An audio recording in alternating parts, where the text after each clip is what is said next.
Hello and welcome back to another episode of Real Talk with Rhi. It has been a minute, and for that I can only apologise. Now, my intention was to put the podcast on hiatus, which is just a really fancy word for stopping, isn't it? Stopping for a time. It was going to be a short hiatus. It was going to be a short hiatus just while we were in Florida, and then maybe for the week we got back. I had the first podcast episode when we got back recorded in December, and it was all going to be fine and pretty seamless, really. It was going to be a couple of weeks off. But then life kind of happened. Life kind of just got right in the way. And that's what we're going to talk about today. We're going to talk about getting back on track when things kind of go a bit wonky, a bit squiffy, a bit not as planned. When you plan to stop doing something for a minute, you plan to stop doing something for a very short time, and it turns into a long old break because you're out of the habit, you're out of the routine, and life happens, excuses happen, and just trying to get back into it can, whatever it might be, and it could be healthy eating, exercise, staying on top of your laundry, staying on top of your house being clean, socializing, podcasting, it could be anything, uploading videos to YouTube, having good habits with work, just anything. And please, if you are watching on YouTube, do comment below and let me know, because there will have been something in your life. Maybe it's something you're struggling with at the moment. Maybe it's something that you struggle with on and off. Do let me know, what is it that you end up thinking you're going to just stop for a second. I'll just skip the one workout, just skip the gym once. And it just is so hard to get back on top of, because we've all got our things. Some of us have a lot of these types of things. I'm raising my hand right now, that yes, I am I am guilty of this. I think we all are to some degree. But yeah, if you are new around here, hello, I am Rhi from mummyof4.com. You may know me from my main channel, Mummy of 4 UK, where we talk about like organisation, mum life, lots of vlogs and things over there. You may know me from my Disney channel, Mummy of 4 Does Disney, where we do Disney vlogs and help people plan trips, sharing all the tips, tricks and hacks to make your trips magical, and just generally sharing the magic in the vlogs, even if you're not planning on going. And here on the Real Talk with Rhi podcast, it's a lot more chilled. So thanks for hanging out with me. If you're hanging out in like on an actual podcasting, just an audio only, or on YouTube, thanks so much for joining me. But yeah, it has been a hot minute. I think if you're listening on your podcasting app, you may have had an episode ages ago that I filmed recorded in December, and this will be your first one back. So we're calling this season 3, because let's face it, I did my podcast initially. We had season 1 where I was kind of working it through. It was on my main channel, and then there was a big hiatus again. Picked it back up for season 2. I was so consistent, and then we went away and it all went a bit crash. So that we're calling this season 3. So if you're watching on YouTube, you may have had a video last week and be like, hey, you did one last week, Rhi. Be kind to yourself. I filmed that in December, okay? Last year. So yeah, this is very much my first one back. So hello. So first thing we're going to do, and I say I'm talking you through what I need to do about getting back on track with not just this podcast, but sort of some general healthy habits too, because quite a lot of things have slipped a little in my life and I'm trying to get back to them. So the first thing we can do is look at the why. Why did things go wrong? Wrong might be a bit negative, but why did you stop doing the things that previously you were doing, things that perhaps were going quite well? What got in the way? And this can be lots of reasons. So for me, my big one was, we're going away. I had a lot of work to get done to make sure all my content for my main channel and my Disney channel was still going out. So I was like, well, I can't do it all. I can't get it all finished in time, because I had to get 3 weeks of work in essence scheduled before we left, so that I had the 2 weeks while we were away plus the week we got back, all the content was pre-done. And I was just like, right, I can't do it. So for me, that was my reason for taking the pause. But then my reasons for not picking it back up on time when I said I would when I got home were a few things, to be honest. There were a few things. Jet lag hit me pretty hard this time. Jet lag did hit me quite hard. So that's one reason. We had a number of different illness things. Poor little Zara wasn't well. Although that all feels like a blur. Was that before we went away? I'm sure that was since we got back. And I was very bizarrely unwell. I was absolutely convinced I had such bad toothache that one of my teeth needed like a really bad filling or a root canal. I'm not sure what a root canal is exactly. It sounds horrible. I don't even want to Google it, but that, or to be taken out. Like this is really bad pain. There's clearly some awful thing going on in my tooth. And I went to the dentist and it turns out it was sinusitis and it really knocked me sideways. Honestly, my whole face. I actually thought I had toothache here. I'm pointing at my face. You can't see that if you're listening. Toothache just in like the top left-hand side of my face, radiating around my jawline. And I also thought I was getting migraines. Turns out it was all sinusitis. And I also had a whole bunch of kind of, let's call them stressors going on behind the scenes. And I think what we have to remember when we watch people online is sometimes that people don't share all of their lives. And this can be for a number of reasons. And this isn't just, I'm not talking just like people that do this for a living. I'm talking about anyone on social media, just like people you knew in school. People only share what they want to and or can share. So I'm not saying that, oh, there's something going on. You know, I'm not trying to do this for attention or anything, just so that you know and so that you understand that just because people choose not to or can't share everything online doesn't mean that things aren't happening. So if you're like, why does everyone else's lives look so shiny and mine does not look shiny and I'm struggling and no one else is struggling? It's all a lie. Everyone is struggling with something. They're just not necessarily choosing to share that with the world for whatever reason. So just putting that out there. So there were a number of things going on behind the scenes over the last few weeks that caused, and let's just call it an increase in mental load. And it's fascinating because was it the being under the weather that made me feel like I was under extra pressure from other things? Or was it the extra pressure, the extra mental load that made me ill? And the answer is it's probably a bit of a two-way street and one impacted the other. But those were some reasons I wasn't sort of back on track, and also back on track with exercising. So when we got back from trip, obviously, I could have done, I think some people do. Some people do go on holiday. Let me know if you're one of these people. Some people do go on holiday and you see them going running in the mornings and stuff. And I'm in awe of these people because how?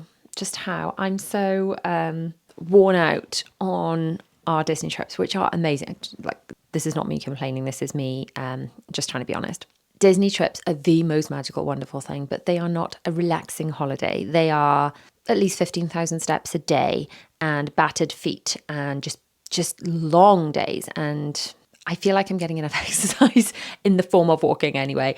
To see those people going running, I'm like, wow, how do you do that? How? Just how? So there's that. So while I was moving my body a lot while we were away in the form of walking, I felt battered by the time we got home because I'm carrying lots of bags, being on your feet all day, and I wasn't doing any sort of conditioning type exercise. So normally I do yoga and Pilates, and I used to years ago, I'm going on such a tangent now, but trust me, it makes sense in the end. I used to years ago think that, especially when I was at the beginning of starting my business and things, I think that making time for exercise was a waste of time and I didn't have much time. And because I didn't have much time, I should dedicate all the spare time I had to growing my business, to make money, provide for my family. But I soon came to realize that exercise is like servicing the car. It might seem like a bit of a pain in the bum to do it, but if you don't do it, you're going to run into big problems and breakdowns down the line. So when I exercise, I end up not, pulling my neck and my back and needing the physio so much. Incidentally, I did throw my back out while we were in Florida. Is that because I wasn't making time for yoga? Probably, but there wasn't any time. So hey ho. So one of the things I wanted to get back on track with was exercise. But one thing I do really struggle with is knowing when to push myself and knowing when to pull back. Because traditionally I'll be like, right, push through, get up and exercise. You're just being lazy. These are the things I say to myself. Probably not very healthy when you say them out loud, actually. But normally I would try and push through. But then I know it gets to a point when you are feeling under the weather that pushing through with things like exercise or anything for that matter becomes counterproductive and you end up making yourself ill and you end up having less time to do the things that you want to do, like exercise or work or look after your family or whatever it is. So I was consciously trying not to push myself and trying to walk that line. So I'm not getting up in the morning as early. I wasn't doing my morning routine. And then because I wasn't doing my morning routine and doing my exercising, I also wasn't making lists for the day. I wasn't journaling. I just wasn't being as productive. So long story short, not being in the habit of doing my podcast is not just about the podcast. It's about just not being back into the swing and the flow of the things I know that work to keep my life together. So this is what works for me. It doesn't work for everybody. So please don't think that I'm saying this is the only way. It's not, because years ago I was very much more like a night owl. So I'd get stuff done after the children had gone to bed and I would have slow mornings. However, I think it was during lockdown I realised that I need to eat the frog when it comes to the things I feel I need to do, like work and work out. Because sometimes by the end of the day, this was definitely true in lockdown when I was doing homeschooling and things, I had no bandwidth. I had nothing left to give by the end of the day. So for me, I find that getting up and doing things first, it makes me feel great because I'm like, I have done the thing. I am energized. I am starting the day off the right way. And whatever happens, if my day goes a bit sort of, slippery the wrong way, the rest of the day, then it's okay because I've still achieved these things. So for me, I've talked about morning routines endlessly. I've made lots of morning routine videos over on my main channel. But for me, what works is when I get up, I do not press the snooze button. I get up and I clean my teeth, I wash my face, I put on some skincare, and I head downstairs. I hydrate, which is going to take a second to hydrate, right? It's important. Yes, all for hydrating. We hydrate, and then I do a short amount of exercise. Before we went to Florida, I was doing half an hour every morning. I'm not quite back up to that yet. I'm working on it, but we're gonna get through all that in a second about how to get back to it and how I'm working on getting back to it. So I was doing half an hour every morning. I'm doing 10 to 20 minutes at the moment. And then I get out my planner. I will grab my planner to show you actually. My planner, ad, product placement, own shop. I use my own planner because I wanted a planner that worked for me.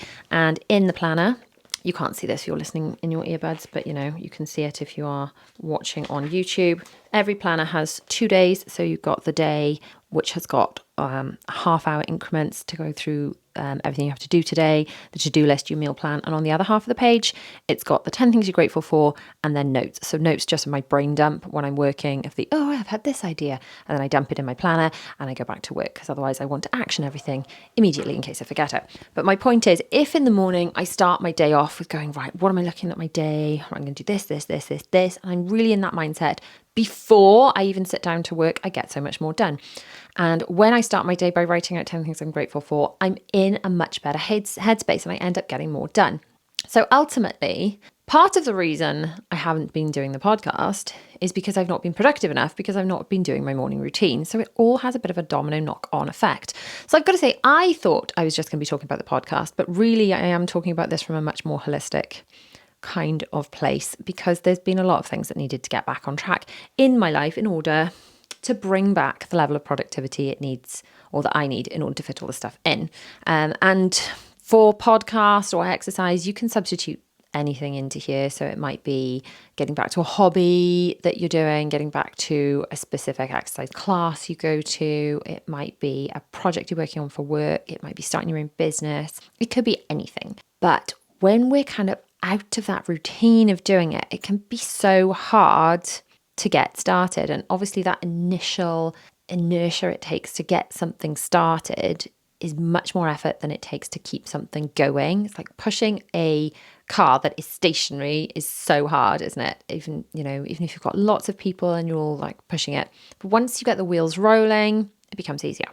And that's the same for when we're trying to get back into these kind of good habits, whatever that particular habit is that we have in mind. So we're still at the why. I've got a lot to talk about. This is going to be a very long episode, guys. A very long episode. I hope you're comfortable. Anyway, so why do things go wrong? That's why things went wrong for me. Why do I want to get back on track? Okay, so for me, quite short answer really. I want to get back on track because I know that having these habits in place makes me feel better. Ultimately, I have more energy. Ultimately, I get more done and I have better mental health. So quite a lot of reasons actually. And why do I want to get back onto the podcast? Because I was feeling quite accomplished with doing it every week. I was getting really lovely feedback from people and I don't want to waste the efforts I've put into building it this far. And don't get me wrong, it's not massive by any stretch yet. Or as grateful as I am for all the support it's had. I just want to keep that going. But I am also aware that having taken that break, it's going to take that bit more inertia to get back to where I would have been if I just kept going every week. So I want to get back on track for all those reasons. And what is stopping me? Well, what is stopping me ultimately is because I'm not doing it already. I haven't started. I'm not committing to doing it every week. It's easy to be like, oh, well, I'll just prioritize these other things over it. But I kind of feel like once I'm committed to it started and I'm doing it every week, then I will do it every week. So I guess I'm scared of starting because it means I'll have to do it every week. Does that even make sense? Does that sound mad? But that's kind of, that's kind of something that has been stopping me. So next job, forgive yourself. Beating yourself up for why you stopped doing the thing isn't going to help you. Knowing why you stopped doing the thing is going to help you because it's going to help you to know why you're not currently doing the thing. It's going to help you avoid falling into the same pit again in the future. But beating yourself up, not so productive. So we're going to forgive ourselves for why we stopped, for the reasons we've not started up again, and we're going to move on from it. We're going to say, I love you, I'm sorry, I forgive you, thank you, to ourselves, and we're going to move on. Next, we're going to set some clear goals. So why do we want to do the thing and what do we want to achieve from it? So for me, I guess there are a lot of different goals. So if we just take it back to the podcast, I just want to be consistent. I want to show up and keep receiving the lovely comments that I've been getting, I guess. I want people to enjoy it. I want to feel like I'm keeping someone company. I want to be able to share things that have really helped me in the hope that they'll help other people. And I want people to enjoy the podcast the way that I enjoy some podcasts that I love. And I guess I want to be able to keep people company. Like later on today, I am doing a big declutter of my younger daughter's room. That will be a video on my main channel. But you will always see me when I'm doing those things, listening to things on earpods. Maybe those things will be audiobooks. Maybe they'll be podcasts. Maybe sometimes they're just YouTube videos that I plonk my phone down and I more listen than watch, which obviously if you're watching this on YouTube, that's what I imagine you're doing. I don't imagine you're sitting there just with giving me your undivided attention, actually looking at me. I imagine you're like pottering around doing stuff. And I like the idea of being able to keep people company while doing that. That's kind of the general gist of this podcast compared to my normal videos. So I want to be able to add some value to people's lives, maybe just make people feel, even if it's, just making people feel a little less alone in situations that previously I felt maybe a little alone in. Then I feel that is adding some good out into the world. Obviously, I have like number goals you want to hit. You want to get a certain amount of subscribers and a certain amount of metrics and various things like that. But I think ultimately, I want to connect with humans. I think I just need to, that's what I want to do. I want to help people and share things that I really feel have helped me. And when I get those messages from people saying, Rhi, this thing you said just absolutely changed my life. This thing you said helped so much. It means so much. So I just want to do more of that. And then with my Disney channel, although I'm not saying anything especially profound, when I get messages from people going, I literally just got back off the plane from our trip, but I had to message you straight away to say thank you so much. Your tips made so much difference to our trip. Then that means so much. And it's so that's what I'm after. Just reaching people. And when I get those lovely messages and when I bump into you lovely people around and about out in the world or in Disney, actually, I see more people in Disney than I do kind of in the real world. And when people are like, I love your videos, they really like have made such a difference. Then I need to remember I'm talking to those people, not anyone that cares to troll people on the internet. So that's my goal, to reach those people, but also remember that those are the people I'm speaking to. I'm not just speaking to myself, because at the moment I'm just like, I'm on my own. I'm literally talking to myself. I'm talking to a camera, I'm holding a microphone, I'm talking to myself. But for me, a goal is to remember those lovely people on the other side. That's one of my goals. And then like a larger goal around my day and why I want to get back into routine is ultimately my goal is to be consistent with going to bed at the right time so that I can get up at the right time, so I can exercise, so I can feel better and have that energy so that I can then be productive and then be the best mother I can be. So my goal for that is consistency, so that can have a knock-on effect in other areas in my life. I don't do my morning routine for the sake of my morning routine. I do my morning routine because it ultimately makes everything else go better and it makes me feel better. So make a plan to achieve these goals is the next thing. So for me, I need to make sure I make time to record this podcast. I need to put it into my calendar every week. So previously, I'm not actually recording this on a Wednesday at the moment, but previously I would record on a Wednesday for future Wednesdays. And ideally, when I could, I would record 2 podcast episodes so that if life happened, then I'd have an episode to go out. So I'm going to get back to trying to do that. I'm going to try and record on Wednesdays because the podcast goes out on a Wednesday. It goes out early in the morning on my podcast, like where you listen, just the actual podcast places. And then it goes out at 5 p.m. On YouTube. That's what I've been doing on my YouTube podcast for the video podcast. So that's what that's all about. That's my plan for that. Those are my goals for that. That's how I'm going to make a plan to achieve those goals. And then just for my general, what was I going to say? Losing my train of thought. So for my general, like getting up and self-care and things, something really important is not just putting it in your calendar. So I do actually time block the time to do that in the morning, but removing barriers to make it easy.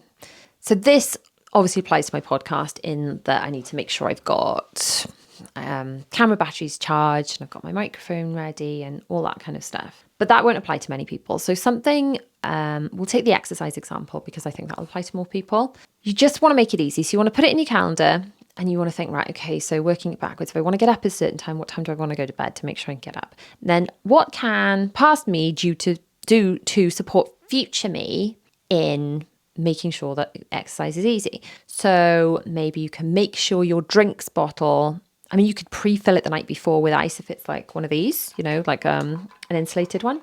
You could pre-fill it the night before. So it's ready to grab. You don't even have to make up your drink.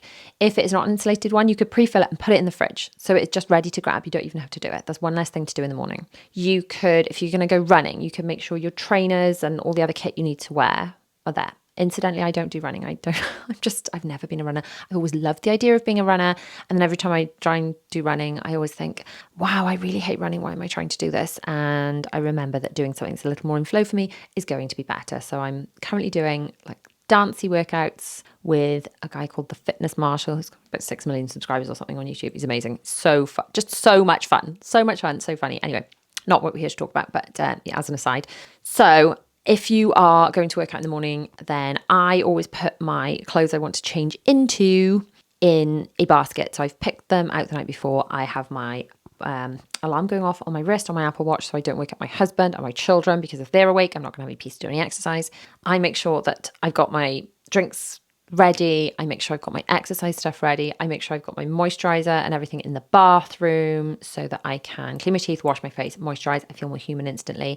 I make sure I've got any stuff to tie my hair up with my exercise clothes. I make sure the living room is clear the night before so I don't come down like, oh no, I've got to tidy before I can use it. So all of these things I'm doing to support future me, and that future me that's going to have minimal motivation, I guess, because I'm tired, I don't want to, I just want to stay in this warm bed. That future me is supported by past me and taken care of and parented by past me by doing all the things to make her life easy. It's like if you're going to go for a night out, then obviously, like ideally, just don't go mad, don't drink too much, but just in case, put water by the side of your bed, put paracetamol, maybe a snack there for when you need it in the morning. Do what you would do if you're taking care of someone else, and take care of yourself to help you support future you. So that was a little bit of a sidetrack. The next one that can help you get back on track is habit stacking. So this is talked about a lot in the book Atomic Habits, which I love. Talked about a lot before. Might do an entire podcast episode on that. Let me know if you fancy seeing that / listening to that, because honestly, that book is life-changing. But habit stacking is basically, if you want to do a thing, you tag it on to a thing you already do. So if you want to start taking vitamins, then you put them next to where you've got the salt and pepper in your cupboard in your kitchen, so that when you lay the table and you put salt and pepper out, you're like, oh, okay, vitamins. Then after dinner you have vitamins. Or if you want to take better care of your skin, you put your skincare next to your toothbrush and your toothpaste, because chances are you're already cleaning your teeth, twice a day. You always have done. It's just a thing. You just do it. There's no question about it. It's just done. So if you tack on a habit next to cleaning your teeth, you're more likely to do it because you're already there cleaning your teeth, adding on a little thing. it just reminds you. So habit stacking, if you can do that. For me, very much putting things in my calendar and time blocking is massive. So if I'm like, it's Wednesday morning, I always record my podcast. Like I said, I'm not actually recording on a Wednesday, but maybe tomorrow I will. Whatever day of the week you pick. So maybe for exercise, maybe you're like every Tuesday and Thursday, I go for a run. That's just a thing I do, as if it was an appointment, as if it was a class you've booked in for. If you've booked and paid for an exercise class, chances are you are going to show up. So sometimes that can be a way of making sure you do something by actually having skin in the game. You get skin in the game, you stay in the game, like they say in Hamilton. So if you've paid for something, chances are you're going to show up and do it. So if you've got an appointment, if you struggle to go to the gym, then book a personal trainer or book a class because you have a place in that class, you have paid for that class, well, more likely to go to that class. I actually used to find it really helpful about 1 trillion years ago when I used to teach dance and fitness classes because I had to go because I was the teacher. So that made me go, that really was a good incentive. So yeah, whatever it can be to like make you more likely to do the thing, and shoving it in your calendar and treating it like an appointment, as if you were showing up for someone. Like you wouldn't just not show up for the dentist because they'd ring you and hassle you and they would charge you money. So because you can make time for that, maybe you should be making time for the thing that you want to do, this habit, whatever it is, this thing you want to get back on track with doing. Equally, having said that, you do need to be flexible and understanding of yourself. So if you're like fully intending to get back on this, habit train where you're like, yeah, I'm doing all the things, and then one of your children gets ill, then that's got to be a priority, isn't it? You've got to prioritize that. Don't beat yourself up. You do have to have flexibility when life happens, especially when you're a mum, because you're more likely to get ill because your children are bringing home all the germs and you run ragged and things, or having to deal with sick people, whatever it might be. When life happens, don't be like, oh, I committed to doing this week. So having said we want to get back on track with good habits, we do have to be kind to ourselves and be flexible. There's no good pushing through if you were ill, because you're going to make yourself more ill and you're going to end up being out for longer. It is good to have a cheerleader. If you have a friend that is having similar goals to you, a friend that's getting into fitness, and you can speak to each other daily and encourage each other, or you can actually meet to go to the gym. I just keep using fitness because it's a really good example of one that a lot of people intend to stick to, especially in January, and then kind of fall off the wagon with, so to speak. But getting a cheerleader is really, really good. I find it difficult with my job because I don't know anyone in my real life does what I do. I have a few vlogger friends that I can ask if I'm stuck, I guess. That we can I message and we support, and people that I do and have met up with in real life, but they don't live anywhere near me, so I don't speak to them on the phone or in real life on a regular basis. But if you can find someone that's facing similar challenges, that's on the same kind of path to kind of buddy up with, it can be really, really super helpful. It's important to just look along and assess how you're doing. So I need to think, hey, I want to be recording a podcast. Here I am doing it. Yay me. And celebrate those wins. So have I consistently done it for weeks and weeks yet? No, not yet. Not yet. But the plan is to do that, because I honestly believe that now that I'm back, now I've committed to doing this episode, I've decided this is in my schedule, I'm going to be able to stick with this. And I know I am capable of this because I've put out 3 videos a week without fail since I said I was going to start doing that. When I relaunched my channel, I had a dormant channel. I had started my channel initially in 2017, my main channel, and it was dormant for 2 years because I realized YouTube's quite hard work, and editing and filming with a small baby, almost impossible. So I shelved it, just did the blog, Instagram, stuff like that. And then when I picked it back up in 2019, like, how hard can this be? I'll do 3 a week. And I kind of felt that because I'd made that declaration to the world, I was going to do 3 a week, then that's what I had to do. And I've done a minimum of 3 videos a week. Sometimes the videos are spread like 2 on one channel, 1 on the other, or 3 on one and none on, but there have been 3 a week ever since. So I guess you guys are kind of my support people, my cheerleader, the people I am answering to, because I'm like, well, I said I'll do it. I've said it to all these people. I've said this to the world. I've declared it. So there is definitely power in saying things out loud. But yeah, definitely celebrate those wins. So for me, I'm like, okay, I exercised this morning. I did 10 minutes of yoga and I did 10 minutes of the dance workout with a fitness marshal. That's only 20 minutes, but that's 20 minutes more than I was doing last week. So I'm going to celebrate that win. I'm going to take that win. And even though it's like an incremental upgrade to get back to where I was, I'm getting back in the swing of getting up. I'm getting back in the swing of doing it. I'm getting back in the swing of exercising. And ultimately, it is having a positive impact across my life because here I am doing the other thing, the productive thing I needed to do. Speaking of productive things I need to do, I now need to go and declutter Zara's room, which, oh gosh, I've been procrastinating this, something chronic. Procrastinating, because her room is a mess. Not just messy, but it needs decluttering. There is stuff that needs decluttering. And I need to go and do that. I need to pull everything out. So that is going to be a full video over on my main channel if you're into decluttering motivation. But that's what I've got to go and do now. And what I would love to say is thank you. If you've listened till now, we've been chatting for quite a while. I really want to thank you for your support. I would love it if you could rate and review the podcast on whatever podcast platform that you are listening on. I use Apple, and I think you can literally just tick. You can just tick the amount of stars you want to give, or you could write a little sentence or whatever. But if you could just tick the stars, ideally 5, that would be amazing. Then that is a really good way to show your support for free. Another way to support for free is to subscribe to the channel and just keep watching on YouTube, catch up on old episodes, because it turns out that the way the YouTube algorithm works is if you watch something and then you continue to watch more from that person, that shows that the same way likes and comments do, but ultimately it's watch time. So the more that you watch, if you watch a lot of a channel, that is supporting a channel. So if you could just watch some more podcast episodes. There will be some more on screen now, then that would be super helpful. You can check out my Patreon for some early release content. Check out my other channels, they're all linked below. And I shall see you guys next week for another episode of Real Talk with Rhi. Thanks so much. Bye.